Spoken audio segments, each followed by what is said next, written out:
Elvira, la mujer que siempre llevaba su ambición como una tiara, estaba sentada en el estrado de los testigos. Una leve sonrisa de suficiencia se dibujaba en sus labios mientras respondía a la última pregunta del fiscal con desdén. Pensó que había ganado. Se recostó segura de sí misma, pero entonces el mazo de la jueza golpeó la madera con un sonido como de hueso roto.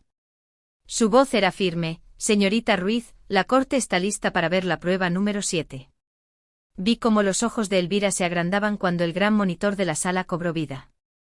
Vio el pasillo familiar de nuestra casa. Vio su propia mano y luego vio el cinturón apretándose. La sonrisa de su rostro no solo se desvaneció, se hizo añicos. Fue reemplazada por un terror primario y crudo. Una mirada de pura incredulidad cuando su mundo cuidadosamente construido se derrumbó en estática. 6 meses antes, esa misma sonrisa de suficiencia estaba firmemente en su lugar. Estábamos en una cena formal en la casa de mi padrastro, un abogado corporativo bien relacionado que vivía para las apariencias. Estaba tratando de impresionar a un socio principal de su bufete, un hombre llamado señor Alistister, que casualmente era un posible mentor para mi propia carrera en forense digital. El aire estaba cargado de cumplidos forzados y el tintineo de los cubiertos. Por supuesto, la conversación finalmente giró hacia mi aburrido trabajo tecnológico. Elvira, siempre el centro de atención, aprovechó el momento. Soltó una mueca condescendiente: «Ay, Lucía. Ella solo juega con ordenadores, probablemente viendo vídeos de gatos todo el día». Hizo una pausa para causar efecto, asegurándose de tener la atención de toda la mesa. No precisamente resolviendo casos irrelevantes, ¿verdad, Lucía? Más bien la hora de juegos de Lucía en lugar de un trabajo serio. Una ola de risas educadas y mordaces se extendió por la mesa. Mi madrastra se unió con una risita aguda de diversión. Mi propio padre simplemente miró hacia otro lado, estudiando su copa de vino como si contuviera los secretos del universo. Era el mismo silencio que había ofrecido cientos de veces antes, siempre que era más fácil ignorarme que defenderme. Al otro lado de la mesa, la expresión cordial del señor Alistister se tensó. Me dio una breve mirada escrutadora. Una mirada que cuestionaba todo lo que mi padrastro le había dicho sobre mí. Una mirada que decía: ¿es este el calibre de profesional que estoy considerando? El calor de la humillación me subió por el cuello. Una quemazón familiar. Pero debajo de ella, algo nuevo y frío estaba echando raíces. Era la furia silenciosa y latente de una profesional cuya credibilidad acababa de ser torpedeada por el tonto de la familia. Esta vez no fue solo un insulto. Fue una pérdida tangible, una oportunidad profesional envenenada por su necesidad infantil de sentirse superior, y por una familia que firmaba todas sus crueldades con sus risas y su silencio. Él se rió entre dientes, pensando que era solo otra broma a mi costa. Una minimización casual frente a mi propia familia. No tenía idea de que me acababa de menospreciar frente al único hombre que tenía que revisar la evidencia digital más sensible de mi unidad. Para entender el ajuste de cuentas que siguió, tienes que entender las dos vidas que estaba viviendo. Para ellos yo vivía en un mundo de tonos grises y tranquilos, una vida sencilla y aburrida que no necesitaban entender, y preferían que fuera así. Recuerdo un domingo de verano, el aire denso con el olor a humo de barbacoa y cloro de la piscina. Elvira estaba presidiendo en el patio contando una historia exagerada sobre el cierre de un pequeño trato de ventas. Hizo que pareciera que había negociado la paz mundial ella sola.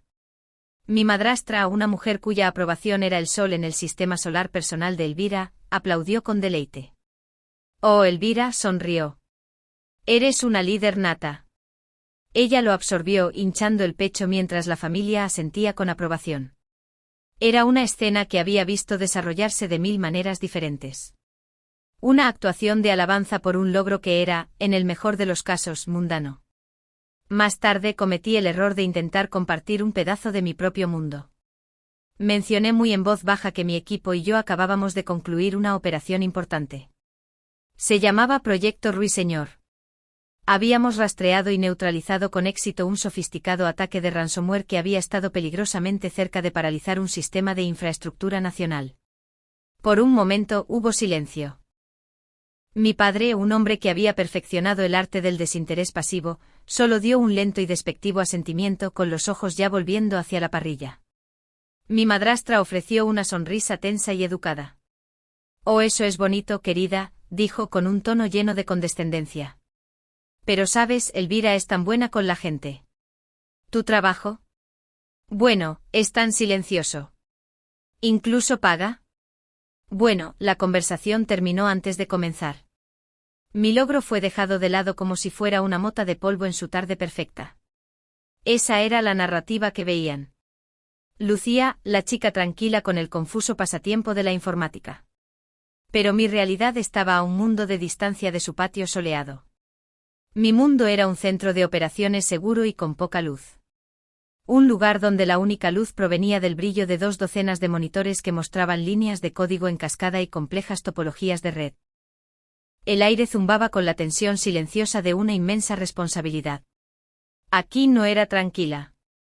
Estaba al mando. Dirigía un pequeño equipo de élite de investigadores federales de delitos cibernéticos y estábamos cazando fantasmas en la máquina. Una noche, mientras rastreaba un sofisticado sindicato internacional de la Dark Web, una anomalía crítica apareció en mi pantalla. Era una puerta trasera oculta, una firma que reconocí al instante. Es un grupo apto, dije, mi voz cortando el silencio concentrado. Están usando un exploit de día cero. Inicien el protocolo espejo negro. Mi equipo se movió sin una palabra. Sus acciones, una sinfonía de eficiencia sincronizada. Vi el profundo respeto en sus ojos. La confianza que depositaban en mi juicio. Emití una serie de comandos. Mi mente procesaba terabytes de información en segundos. Necesito una imagen forense completa de ese servidor C2. Aseguren la bajo clasificación de nivel 5. Agente Miller, inicie una inspección profunda de paquetes y análisis de metadatos. Esto es la operación Cerbero, gente. No hay errores. Nos movimos para aislar el nodo, rastreando el intento de exfiltración de datos en tiempo real. En esa sala, bajo esa presión, evité una brecha de datos catastrófica que habría comprometido la seguridad nacional. Mi segundo al mando, la agente Miller, una analista brillante a la que no se le escapaba nada, me dio un asentimiento corto y brusco de aprobación. Y desde el fondo de la sala, capté una rara mirada de aprobación de mi oficial al mando, el general Soto, un hombre canoso pero justo cuyo respeto se ganaba en momentos como este. Intenté explicar esta desconexión a mi padre una vez, después de otra de las ceremonias de coronación de Elvira. Lo encontré en su estudio y por un momento pensé que podría hacerle entender. Mi padre, un hombre que creía que la armonía familiar se construía sobre una base de ficciones educadas, escuchó con una expresión de dolor. Suspiró frotándose las sienes. «¿Sabes cómo es tu madrastra, Lucía?», dijo con la voz teñida de una resignación cansada. Demasiado bien lo sabía. Ella solo quiere lo mejor para Elvira. Su trabajo es mucho más visible. Ella necesita nuestro aliento más. Sus palabras quedaron en el aire, la misma excusa cansada que siempre usaba. La vida de Elvira era ruidosa y brillante y por lo tanto, más merecedora. La mía era tranquila y compleja y por lo tanto, irrelevante. Era el mantra familiar. Durante años había intentado hablar su lenguaje emocional, esperando que finalmente vieran más allá de sus propias proyecciones y apreciaran mi verdad. Pero solo respetaban una cosa, el poder, la influencia y la percepción pública. Así que decidí que finalmente dejaría de jugar según sus reglas. Finalmente les hablaría en el único idioma que entendían, el lenguaje frío e inquebrantable de la evidencia irrefutable y la justicia formal. Después del incidente de la hora de juegos de Lucía, no lloré. No me enfurecí. Me retiré a mi habitación y sentí una calma profunda, casi inquietante, asentarse sobre mí. Durante años había estado tratando de ganar una discusión emocional con personas que se negaban a escucharme. Era un esfuerzo feudal, como intentar explicar el color a alguien que solo ve en tonos de gris. Esa noche me di cuenta de que había estado usando el idioma equivocado todo el tiempo. El objetivo ya no era hacer que entendieran o ganarse su respeto. El objetivo era simplemente una corrección procesal definitiva. Esto no era venganza. Se trataba de aprovechar un sistema de reglas y consecuencias para establecer una verdad innegable. Mi vida profesional se construía sobre la lógica y la evidencia. Así que decidí llevar mi trabajo a casa. La creciente tensión con Elvira me había inquietado durante meses. Así que usé mis habilidades para asegurar mi propia seguridad. Instalé una cámara de seguridad personal discreta en el pasillo principal, un observador silencioso y siempre activo disfrazado de dispositivo de red. No estaba configurada para un evento específico. Era una precaución general. Luego inicié lo que registré como una revisión interna de las vulnerabilidades de seguridad de mi red doméstica, lo que me permitió escanear sutilmente cualquier huella digital que pudiera corroborar un patrón de comportamiento de Elvira. Cada acción fue deliberada, documentada y meticulosamente planificada. La estrategia era pasiva, una recopilación silenciosa de datos hasta que ocurriera un incidente innegable. Sabía que un solo videoclip no era suficiente. Tenía que ser legalmente impecable. Tomé un café con mi colega, la agente Miller, y le presenté un estudio de caso hipotético. Describí un escenario que involucraba una disputa doméstica y los desafíos de asegurar que la evidencia digital, como imágenes de una cámara personal, se mantuviera en los tribunales. Hablamos durante 1 hora sobre la cadena de custodia precisa requerida, la verificación de metadatos y la importancia de un registro contemporáneo detallado. Ella me dio su opinión profesional, confirmando cada paso del meticuloso plan que ya había formado en mi mente. No tenía idea de que me estaba ayudando a construir una jaula. Mi plan era de varias capas. Cuando llegara el momento, no solo presentaría la evidencia. Presentaría un caso perfectamente preparado. Tendría las imágenes legalmente registradas, las marcas de tiempo autenticadas y un informe completo de la cadena de custodia. Presentaría un informe policial formal que detallaría no solo la agresión física, sino el largo y agotador patrón de abuso psicológico y acoso. Incluso discutí con Miller los mejores métodos para obtener una orden judicial para el descubrimiento de comunicaciones electrónicas, asegurándome de que no se dejara piedra sin remover. Cada protocolo fue verificado 3 veces, cada precedente legal revisado. La trampa estaba puesta. El sistema de monitoreo estaba instalado, disfrazado como parte de mi configuración tecnológica diaria. Los protocolos fueron revisados, los precedentes legales verificados 3 veces. La trampa estaba tendida, no para una captura casual, sino para una revelación definitiva e innegable.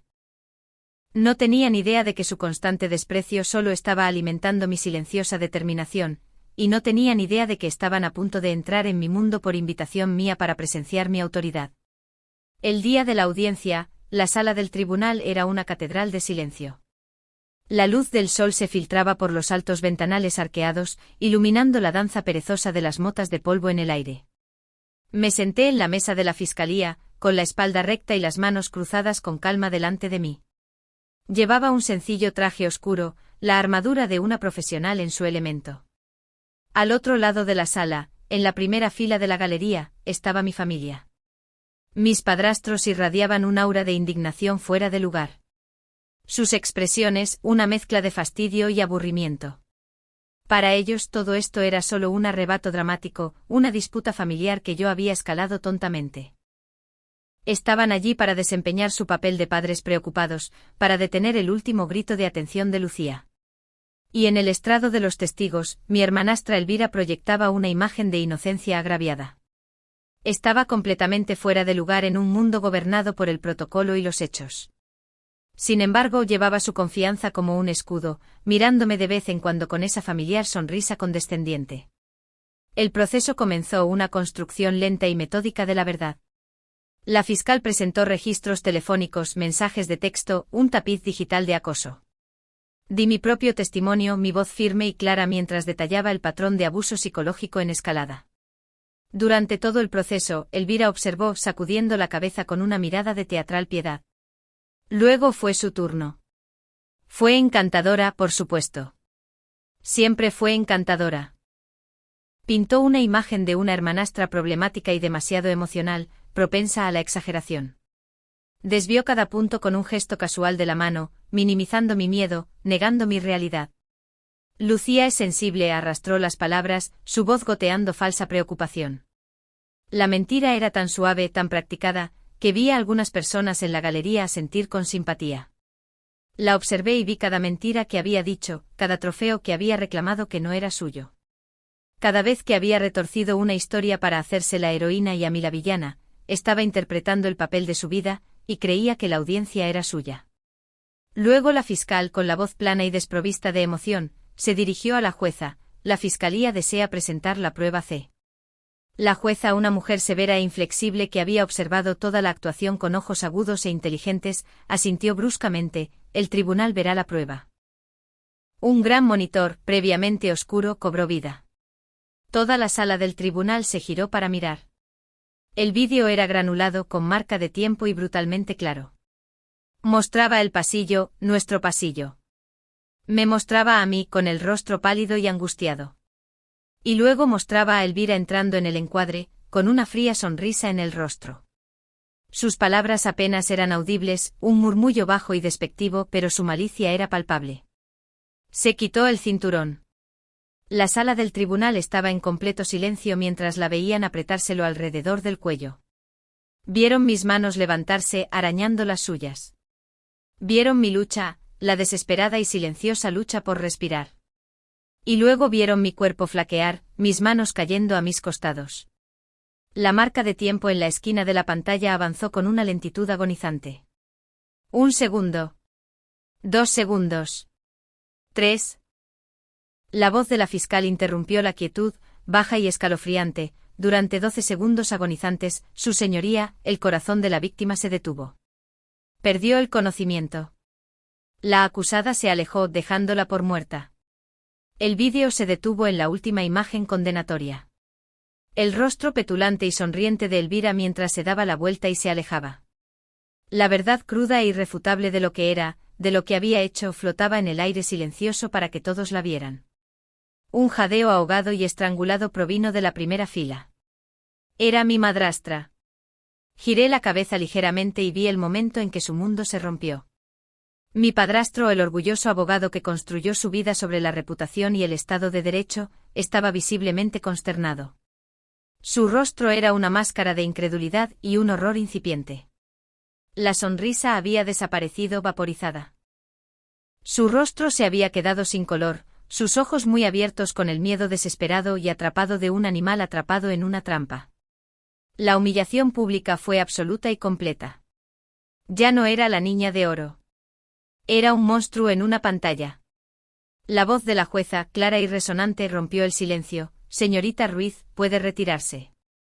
No esperó a que se moviera. Alguacil, por favor, póngala bajo custodia.